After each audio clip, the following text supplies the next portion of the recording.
Leo nataka nikuonyeshe madaraja matano hatari zaidi duniani, na madaraja si madaraja tu, bali ni madaraja ya watembea kwa miguu.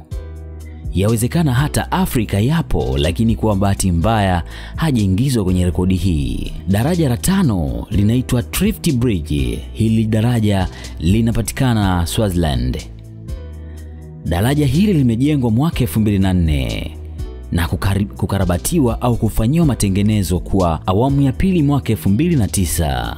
Hili daraja lilitajwa kutokuwa daraja salama kwa binadamu kukatisha, kwani usalama wake mdogo sana. Hata kamba zilizopo pembeni sio salama sana kuziamini kama zina msaada wowote.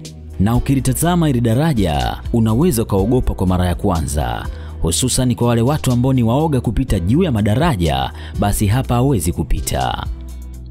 Lakini kama hakuna namna nyingine yoyote, itakulazimu kutembea hata kwa kutambaa kwenye hilo daraja ili uweze kufika ng'ambo, kwa sababu kukiwa na ulazima lazima ufike huko.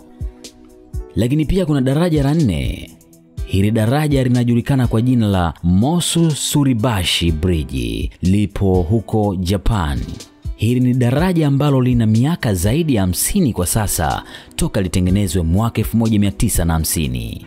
Limetengenezwa kwa bodi na kamba ambazo zinatajwa kuwa sio imara sana. Hupitwa na watu mara kadhaa, ila unashauriwa kama unataka kufanya hivyo ni lazima ufikirie mara 3 kufikia maamuzi hayo ya kuvuka kwenye hilo daraja. Lakini kuna daraja lingine linajulikana kwa jina la Aiguille du Midi. Hiki ni Kifaransa, kama ni Mfaransa basi utaelewa nini kinazungumziwa, na hii daraja linapatikana huko Ufaransa. Daraja hili lipo Ufaransa, na kama una matatizo ya moyo hushauriwi kabisa kuwa mmoja umepanga kupita katika hilo daraja, kwa sababu njia yake ni nyembamba na lina urefu wa futi 12,600 kutoka usawa wa bahari. Daraja hili ni tishio kwa kila mmoja kutokana na urefu wake. Ni refu kwenda juu, lakini pia urefu kuvuka ng'ambo, yani kutoka ng'ambo moja kwenda ng'ambo nyingine. Hilo ni daraja linapatikana Ufaransa. Lakini kuna daraja lingine namba 2 linajulikana kwa jina la Kakum National Park Canopy Walkway. Hili daraja linapatikana Ghana. Daraja hili lipo katika hifadhi ya taifa ya nchini Ghana. Lina urefu wa futi 76 kutoka chini na limetengenezwa kwa mbao na kamba. Lakini daraja hili mara nyingi hupendwa kutumiwa na watalii. Hili ndilo daraja hatari kwa watembea kwa miguu lililokuwepo au linalopatikana barani Afrika.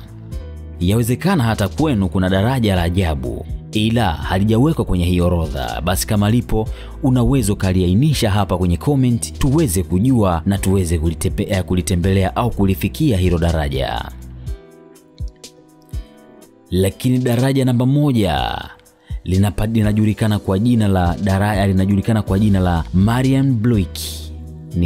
Ni Kijerumani hapo. Wajerumani za kanielewa vizuri. Hili daraja linapatikana nchini Ujerumani. Licha ya kuwa kuna material ya chuma, baadhi yametumika kutengeneza daraja hilo ambalo lipo katika milima ya Bavarian na inaunganisha kati ya kilele cha mlima mmoja na mwingine, lakini sio salama. Kama utakatisha juu ya daraja hilo, lazima mapigo ya moyo yaongezeke, kwa sababu jinsi palivyo na daraja lenyewe lilivyotengeneza. Mtazamaji, kama kuna daraja lingine ambalo sisi hatulijui, unaweza kaliainisha kwenye comment na sisi tukapata kulijua. Ulikuwa na mimi Msadati ambaye ndiye nilikuandalia hii makala. Basi kama na lolote, una chochote, unaweza kaandika kwenye comment tukawekana sawa. Ni kuage kwa kusema endelea kutazama video zingine zilizowekwa hapo nyuma ili uendelee kuburudika na kujifunza zaidi. Asante na bye bye.